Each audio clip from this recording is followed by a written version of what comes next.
Then how did you plan to tell the kids that, hey, now I'm dating Uncle Paul? They already knew I was hanging out with him more.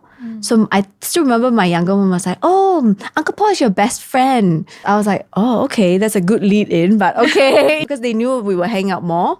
And I've always been very open with them. I don't hide anything from them. Like, so I'm like, oh, I'm going out with this. They'll ask with who. So I'm like, oh, I'm having dinner with Uncle Paul. And they would see my socials. And in the beginning, it's just friends, right? So it's like a group of us, pictures. And then they would recognize like, oh, this is who, because they usually meet my friends. So I think when we finally got together, then I was like, oh yeah, so by the way, like, you remember Uncle Paul? Like you say he's mama's like, they call him my best boyfriend because I have a best girlfriend, right? So yeah, so, I told them, I explained to them, so I'm seeing Uncle Paul, Dada and I have split up, so, this is what's happening. And they were quite understanding in that sense. And it helps that they already knew him. But I didn't ever introduce them in the first place as a, hey, this is somebody. Yeah. You shouldn't. I don't think so. You shouldn't, because that was my experience. Okay. The first time I met my stepmom was, my dad was like, oh, I'm going to marry this girl.